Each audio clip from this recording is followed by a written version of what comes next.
Clare Mulley is an award-winning biographer whose latest book, The Women Who Flew for Hitler, is a dual biography of Hanna Reitsch and Melitta von Stauffenberg, the only two women who actively served the Nazi regime as test pilots during the Second World War. Melitta also served the regime as an engineer. Not only did both women defy gender expectations in the Third Reich, but Melitta was also part Jewish and escaped persecution by the Nazi regime for being so because they greatly valued her work. Hanna and Melitta were both highly accomplished pilots. Hanna in 1937 even became the first female to fly a helicopter. However, the two women, interestingly, did not like each other. Ultimately, the pair lived parallel yet remarkably different lives. As the Nazi war effort neared its end, Melitta covertly supported the most famous attempt on Adolf Hitler's life. But Hanna later desperately begged Hitler to let her fly him to safety from his Berlin bunker. Unlike Melitta, Hanna held the Nazi worldview and denied the Holocaust more than 30 years after the fall of Nazi Germany. Last month, I interviewed Clare Mulley about her book, The Women Who Flew for Hitler, after reading it for myself. Here is the interview. Clare, could you explain just how much danger both Hanna Reitsch and Melitta von Stauffenberg put themselves in with their test flights during the Nazi war effort? Yeah, a lot. They're both incredible pilots. They were test pilots, so they're testing prototypes. If I give you a few examples, perhaps. So Hanna Reitsch, she was a brilliant glider pilot. She set world records before the war that have actually, some of them, not been beaten. She was the first woman in the world to fly a helicopter, and then she flew one inside a building. So she was no stranger to danger. But during the war, it went up to a new level. One of the very earliest things she tested was a glider called the Gigant, which was absolutely massive. Gigant means giant. And it was, I think the wheels were about as tall as her head. And she had to put wooden blocks on the bottom of her shoes to be able to reach the pedals. So, we would never consider it. That would not pass your health and safety today. So that gives you an example, a sort of flavour. She went on famously to fly, among other things, the Messerschmitt 163 Comet rocket plane. So this, she said it was like riding on a cannonball, although I am not entirely convinced that she flew it under power, the rocket plane. I think she was testing the gliding landings, still incredibly dangerous. Then after that she tested the V1, so that is the buzz bomb or doodle bug that caused so much destruction across Britain. So she tested a manned version of that, partly an early prototype to do with their steering and so on, but then later on she tested a manned version for potential kamikaze use, but they never actually went into production, those manned versions. So, she was doing incredible work, absolutely terrifying. She was a brilliant pilot, and she was truly, deeply courageous. And Melitta von Stauffenberg had that real blunt courage as well. Her story is even more remarkable, really. But you're asking about her courage. So her role, she was a brilliant aeronautical engineer, and she was one of the very few aeronautical engineers to also test her own designs. And so she was involved in the development of the Stuka dive bombers, and later night landings for different planes like the Junker 88s as well. For night interceptors, basically, blind flying skills. But the early work with the Stuka dive bombers should be testing them. If a test pilot did one test, you go down at near vertical levels at high speed, and the G-forces are much that quite often you're red out, so your vision goes red with the blood rushing to your head, and you might well black out, so you lose consciousness. So if a test pilot does a successful test in a prototype Stuka, that's very admirable. If they do it again, they're considered heroic. Now, Melitta would do up to 15 tests a single day. It's extraordinary work. Statistically, the odds were completely against her. Several people lost their lives in that test programme. But throughout the war, she undertook over 200 test dives in a Stuka dive bomber, sometimes losing consciousness and managing to regain consciousness just in time to pull out and skim back across the fields. So, incredible work. Both women were obviously highly capable test pilots in Nazi Germany, as you pointed out there, but unsurprisingly did face a lot of sexism. How did they deal with that? Yes, well, they took very different approaches. Of course, the Nazi German regime was hugely sexist, paternalistic. They didn't feel that women's role was in the cockpit at all. But Hanna and Melitta were so skilled, they needed their abilities. So they sort of rather begrudgingly let them do the work. Having turned them down, they weren't allowed to wear uniform. They weren't allowed to be in the Luftwaffe. They were effectively civilians who had been seconded to do this test work during the war. Yes, they faced great sexism, of course, both of them. Hanna took considerable affront. She sort of almost a bit of... She certainly addressed it quite vociferously. She made complaints. She had high contacts among the higher echelons of the Nazi party, so she would complain about Nazi macho pride getting in the way of delivering the work that was needed. And she pulled a lot of strings, and that didn't help her either, because she had quite sexist pilots. She was working alongside colleagues, and then they felt that she was going and pulling strings, asking for favours to test the best planes before them. So that didn't help her case. But some of their prejudice was purely to do with gender, and so they would. One of the pilots said that Hanna was like a woman who is. When a new man enters a circle of friends, she can't rest until she sleeps with him. Hanna was like that, but with planes. She needed to get that new plane. And, it's incredibly gendered, sexist language, and that just hints at what she must have been facing all the time. And I know, for example, she would deliberately wear clothes as a sort of defence mechanism against roving arms and hands. So she wore a white Angora jumper, because then the men in uniform, if they were inappropriate trying to grapple with her, they would get white fur all over their uniforms, which was frowned upon. So she had all this sort of coping strategies as well.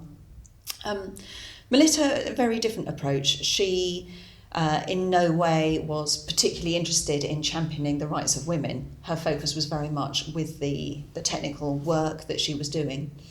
And she, only on one occasion, she tried to stay out of the limelight as much as possible.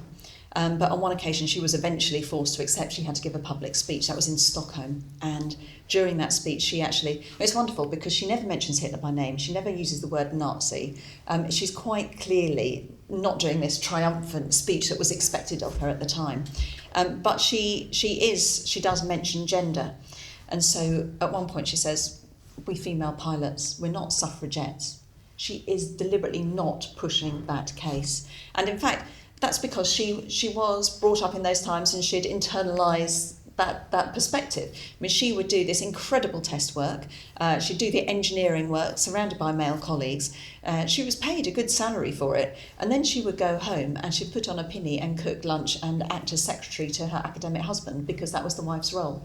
So she played the good housefrau at home and the engineer at work. And when she was at work, she wasn't presenting herself as a female engineer. She was an engineer. She wore trouser suits. She wasn't showy about it, and she did face sexism, and she dealt with it sharply.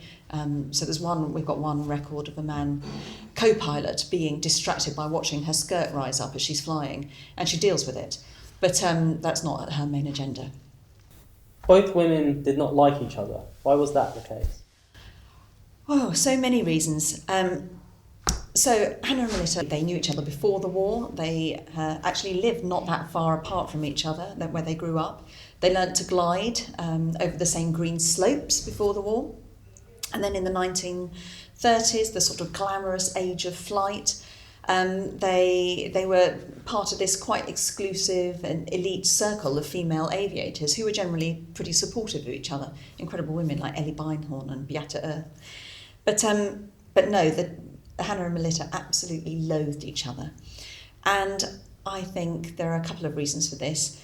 I think that Hanna she shared the Nazi worldview. She was anti-Semitic, deeply. And she, at some point, discovered that Melitta had found out just before the war that her father had actually been born Jewish.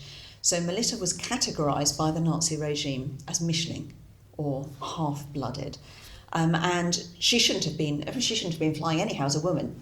Absolutely extraordinary. She was so skilled that even as a woman considered part Jewish, she was still enabled to flourish in that role because she was so able and they needed her.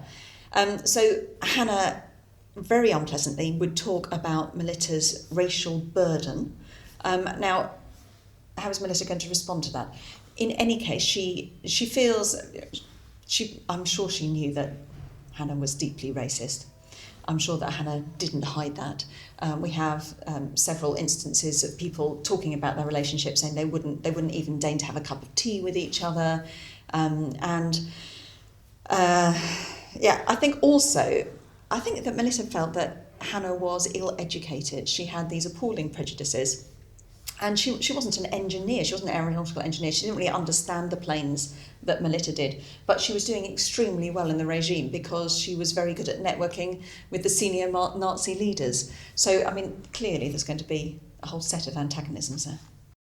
In the book, you described Melitta as having been neither an incorruptible saint nor a martyr. Could you explain what you meant by that?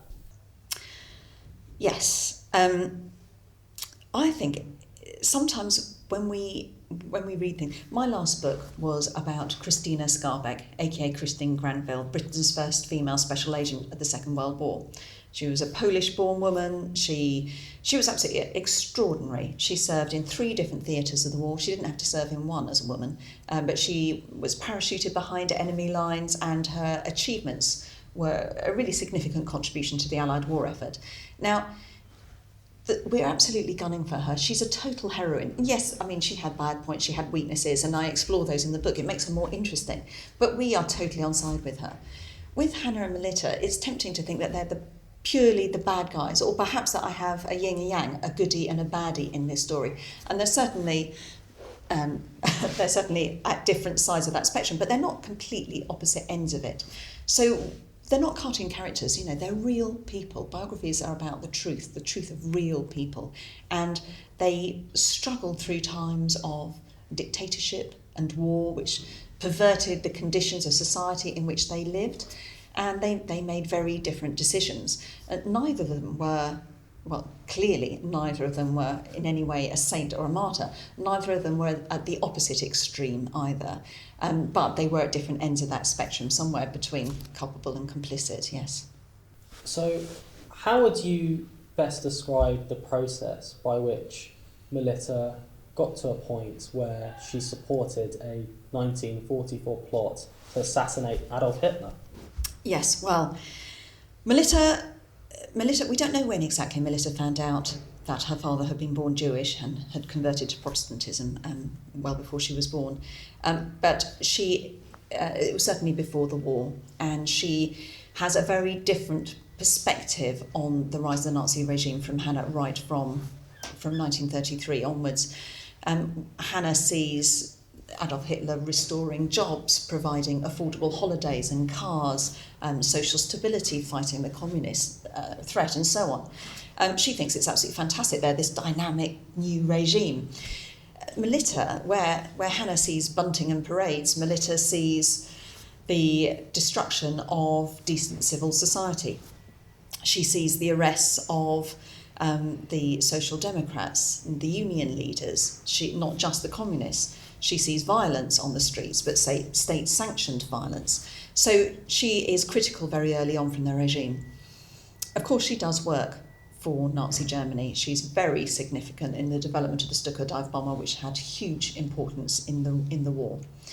She's doing it partly as a patriot for an older Germany, a greater Germany than the Nazi regime. She's able to distinguish the regime from the country.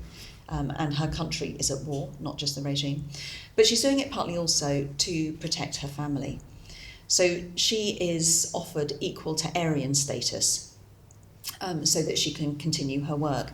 And she actually refuses it unless it's given to all of her family. So she's kind of working under duress to some degree as well. Now, of course, she didn't know at this point what the horrific end of Nazi racial policy was. But she could see institutionalised racism. She could see violence on the streets with Kristallnacht. She could see the direction of travel. And so she is always wary. And by by 1944, she's married into this old German family, the von Stauffenberg family, which must have, she hopes, shored up her position as well. But her brother-in-law, who she's very close to, is Klaus von Stauffenberg, who led the most famous assassination attempt on Hitler at the Wolf's Lair, the 20th of July bomb plot in 1944. And one of the wonderful things I found during my research for this book was her handwritten 1943-1944 diary. And in that she records, and she's quite careful about it, obviously it's quite a dangerous document to have, so she uses people's initials and she uses pet names for people to try and protect them should the diary be lost or found. If you read that, I read it with the help of her family sort of translating it for me. It shows that she was meeting von Stauffenberg, his brother Berthold, who was also involved in the plot, and the other main conspirators, in the months and increasingly the weeks and days before the attack. She provides a safe place for them to meet. So because she's a pilot, she's given access to a yacht on the Wannsee Lake in Berlin, and that's somewhere where they can't be overheard or taped. And so that provides a secure meeting place for them to develop their plans. And she's increasingly staying over at Klaus and Bertolt von Stauffenberg's Tristanstrasse flat in Berlin, which is sort of conspiracy HQ by July 1944. And so she's right there. And later she told a friend that she'd actually, she was meant to fly the plane to take Klaus into the Wolf's Lair for the assassination attempt, but she wasn't able to secure the right plane on the day. And so, she knew a little while beforehand that she wouldn't be able to undertake that. And so they went to Plan B and they had an adjutant fly them there. So she was very involved at the centre of that conspiracy. By contrast to Melitta, Hanna, as you briefly pointed out in your answer there, was far more enthusiastic about the Nazi regime. Yes. So talk about that. Yeah, I suppose I wanted to ask about after the regime fell, though. So even then, yes. Why was she enthusiastic about the regime, even 30 years after its fall? Yes. When I was doing my book, obviously I looked at more recent books about Hanna, also her own memoirs and so on, and usually she seems to have been presented as apolitical, as someone who perhaps just wasn't interested in politics or didn't understand it. But actually, I found various unpublished letters that confirmed that she was she shared that Nazi worldview. She was deeply anti-Semitic. She was racist. She was one of the people I interviewed was Eric Winkle-Brown, who is brilliant. Well, sadly, he's no longer with us, but he was a brilliant pilot. He was with the Royal Navy as a naval pilot.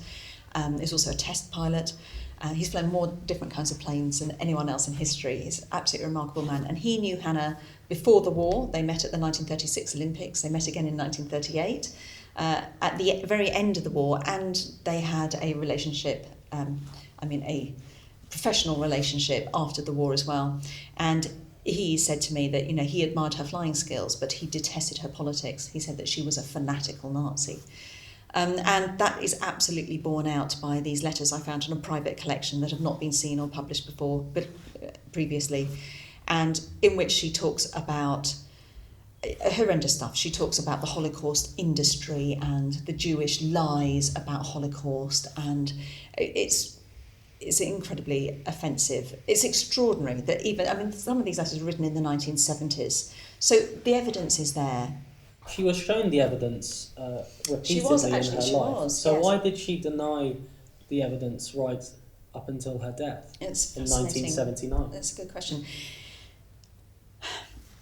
She was shown evidence actually during the war. A friend of Hanna and Melitta's was a pilot called Peter Riedel, who's quite well known. He was a gliding world champion before the war.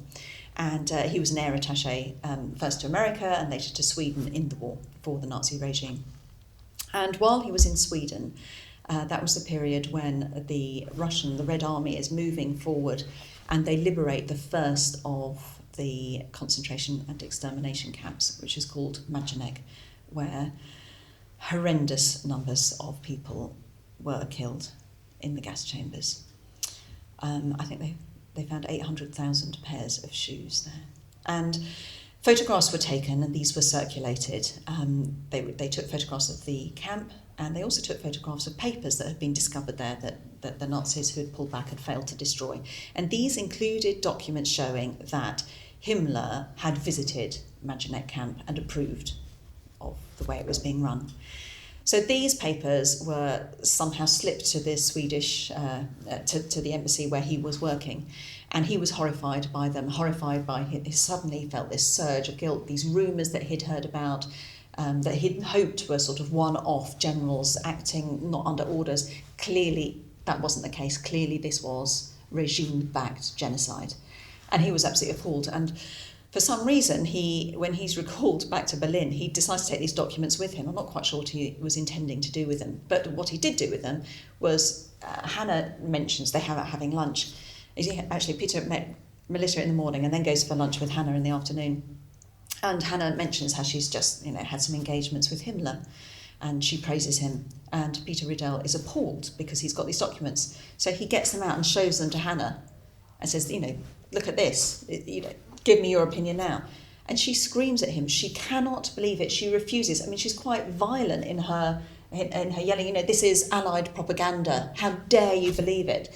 And they fall out. Their relationship is never the same after that. She's also very abusive about Melitta in that conversation. Anyhow, Peter says, well, if you don't believe it, if you're so sure, take them to Himmler, see what he has to say. And amazingly, Hanna Reitsch does that. I mean, it must be the only time it's the only time I've come across of one of the very senior Nazi leaders being challenged with photographs of one of the extermination camps. And she says, Himmler, oh, can you explain this? And he looks at her and he doesn't answer her. He says, do you believe it? That's all he says. And she immediately leaps to take that as denial. So she said, absolutely not, it's just appalling propaganda, but I really recommend you do something about it so that people know this is not true. And once Himmler knows that she doesn't believe it, he doesn't have to get rid of her, that's fine. And they go on there, 10 minutes later, they're talking about crockery, his collection in his room and how he's decorated his apartment. So she is very keen to look the other way. She chooses to disbelieve, and she will take the slightest hint of denial as absolute truth. And I think she's harnessed her whole soul to this regime. It's her self-identity. If it turns out to be wrong, what does that make her? That makes her an appalling person who's helped to support this regime, which she has done. She cannot accept that, and she refuses to accept it. And so even after the end of the war, she refuses to take it on board. Now, perhaps when there was a process of denazification, Hanna actually is in a camp held by the Americans at that point, so perhaps she didn't go through that process quite as thoroughly as others. But by the 1970s, there is absolutely no excuse. And there are many opportunities where she could have done something positive at that point. She could perhaps have, when she writes her memoirs, she had opportunity then. She was presenting herself as a good example for the young people of Germany. And she could have said, at the time I didn't know what was going on, but looking back, I'm appalled that I was supporting this terrible regime we didn't know at the time. She could have done something, she could have spoken about it, but she never distanced herself. And she actually continued to wear the Iron Cross that Hitler had given her. And when she was, even in very late interviews, asked about whether she had regrets, she said that she was still a National Socialist and her only regret was that they had lost the war. So there is no question of where her opinion lay. Why? That's an impossible to answer, but I think maybe that gives you some picture of it. What, if anything, do the legacies of both these women tell us about Nazi ideology, in your opinion? Okay. Well, I think, in a nutshell, it shows us the hypocrisy of the Nazi regime. Here we have two women who are working in what was possibly considered certainly one of the most macho, masculine part of the Nazi forces, working in flight, being test pilots. They were the only two women doing it. And the Nazis would not have employed them in this role if they didn't feel they needed to. But they make an exception for women to undertake this work. Not only that, one of them, Melitta von Stauffenberg, is labelled by the regime as Mischling. mixed blood, part Jewish. Her father had been born Jewish. And so they're prepared even to make an exception on their most fundamental principles. You know, they are a regime whose ideology is premised on biology. You know, that there is only, women have a certain sphere, you know, children, kitchen, the church, and they are controlled in different ways. That we have a young German girls' society and a fascist, you know, the German Women's League, but they're controlled in a very specific way. They're not allowed to have political function and so on, and they're certainly not allowed to be in the Luftwaffe. But they felt they needed these women, so they made exceptions for it. And the regime has no place at all for Jews, German Jews, Jews of other nationalities. They consider them to have no value. And yet, not only did they employ these women, they actually gave both of them highest honours. They both received the Iron Cross, and Hanna Reitsch was the only person to get the Iron Cross the only woman to get the Iron Cross first class in the war. And Melitta von Stauffenberg got the Iron Cross second class, and she was nominated and approved to get the Iron Cross first class, but the bomb pot came in between, and after that, of course, she was imprisoned and not given the highest honours. But it shows you how the Nazi regime was quite prepared to be completely hypocritical according to their own standards. In a review of your book for The Spectator, this claims that you deliberately set out to make readers uncomfortable about wanting to celebrate the achievements of both these women. Was that your intention? Do I set out to make people uncomfortable in reading my books? Well, I want people to enjoy the books. I want them to have a good read. I want them to want to turn the pages. I also want people, hopefully, to learn. I mean, I learned an awful lot when I was doing my research for this. I think it is always good to make yourself slightly uncomfortable, to go outside your comfort zone. I think it's really important that we constantly revise our understanding of history, that we don't think, right, we've got that in a neat box, we understand that completely. There's always new perspectives, and I think that it's very important to take those on board and look at history from different angles. In this story, a lot of it is new because we're looking at two women in the Nazi regime. Hanna Reitsch is fairly well known, but Melitta von Stauffenberg has kind of been left out of history altogether. And I think largely that's because she's a woman, and nobody expected her to be having that role. Nobody was seeking her out. But also it's partly because Hanna actively tried to keep her out of the history books. So it's fantastic to put it back in. But I don't, as I said earlier, I want it to be a book about real people who were very compromised, who made difficult choices. And one of them made appalling choices. And she, we can recognise she was a brilliant pilot. And she was absolutely very courageous. But Hanna Reitsch was a fanatical Nazi, and that needs to be remembered too. All of that needs that woman, the whole of her. And so, of course, that's difficult, and that should make people uncomfortable. I don't know if I deliberately went out to do it. Melitta von Stauffenberg, she is involved in the most famous attempt to assassinate Hitler, but she is also compromised. She did a huge amount of valuable work for the Luftwaffe. And her work was of huge importance to the Nazi regime. So, yes, it's important that we look at these questions as complex, because they are. You said in your answer there that Hanna attempted to keep Melitta out of the history books. Yes. How and why? Okay, when I was doing my research, I was very lucky. I managed to get in touch with a man called Gerhard Brack, who is a German author, and he's looked at Melitta in Germany. And I went out and visited him, and he has got loads of papers and archive details. It's he that has Melitta's diary. And I was talking to him, and I asked him if he knew much about Hanna as well, and he'd never had an interest in Hanna, except that when he was starting his research into Melitta, he got in touch with Hanna. She was still alive then, this was in the 70s, and asked her if she had any memories that she could share for his biography. And he discovered that, she came back saying, absolutely not, there's nothing, there's no point. And then he was in touch with Melitta's family. Her sister Clara had hoped to write a book about Melitta, which was never done. Well, I suppose Gerhard took that on. And she had also got in touch with Hanna and had the same response. And she had kept Hanna's letters, and no one's looked at them because they were interested in Melitta, not Hanna. But in those letters, she says how embarrassing it would be if this book was ever written, because Melitta wasn't really a very skilled pilot. And she didn't really do anything of any value for the Nazi regime. And she even said that Melitta's Iron Cross was not valid. And it was. Absolutely was. And she said that Melitta was driven by this appalling ambition that was driven by her racial burden and her desire to make good on it. Just dreadful stuff. And eventually Clara, she didn't go ahead with her book. And it, so I think Hanna, maybe it was partly jealousy. I mean, that's normally people say to me, were they jealous? Perhaps Hanna was partly jealous because she wanted to be the flying darling of the Nazi regime. That was her role. But I think there's more to it than that, because I think that Hanna had always seen herself as a heroine. She thought she was on the side of the angels. She thought, the Nazi regime was where it was at.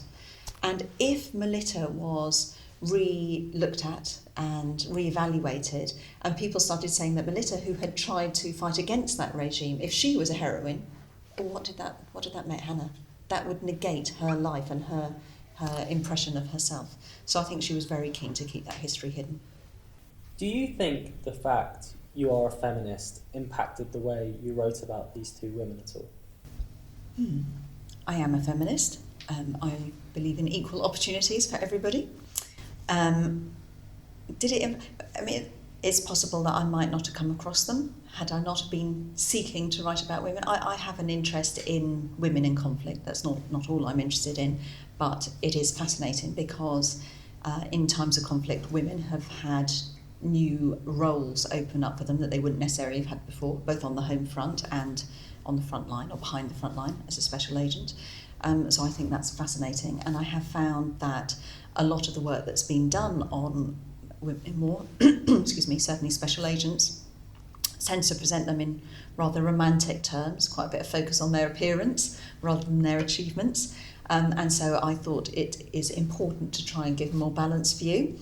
And so I suppose that's how I came towards this story. I was looking at the roles of women in the war, so I was looking at the aerial photograph interpreters, and Constance Babington Smith.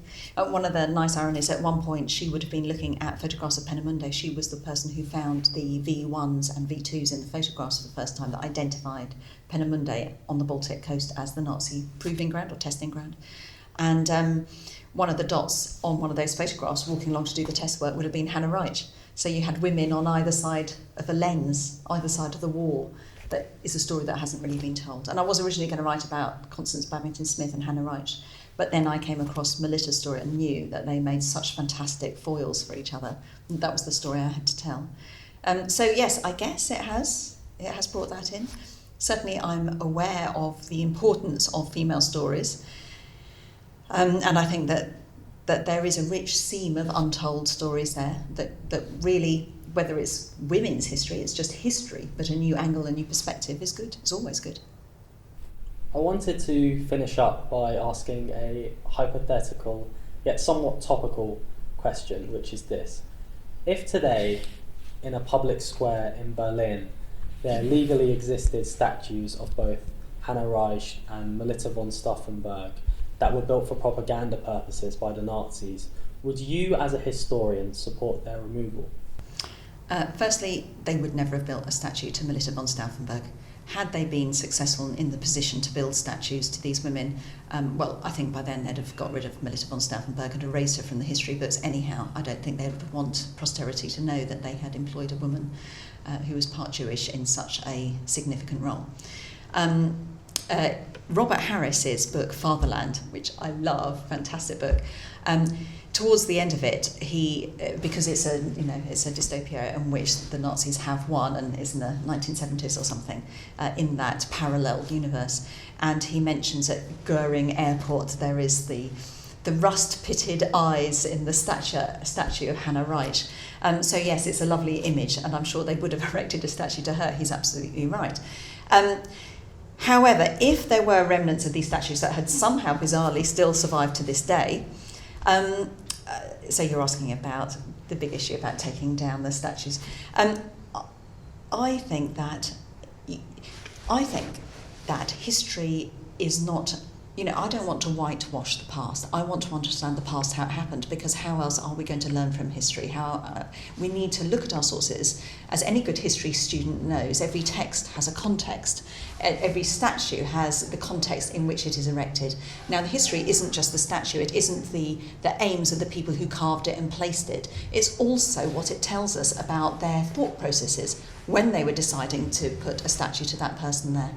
So I think it is important to have these statues, to keep them, not necessarily in the same situation, though perhaps depending, but perhaps, well, certainly, to have the context made clear. So perhaps if you've got amazing Nazi statuary behind glass in a museum, it's very important that etched on that piece of glass or projected onto it is the context explaining what was behind it, explaining the appalling ideology or what the intentions were with putting this forward. So I think you can be creative at the way that you look at the relics from the past. I don't think they should be destroyed. I think we should learn from them, but I don't think they should be necessarily venerated either. That's a very different thing. Claire, thank you. Pleasure. Thank you very much. One of our clients, bless him, the most important thing in his basket is toilet paper. How sad is that? That people look at toilet paper as such a basic necessity that they don't have themselves. And we take things like that very for granted.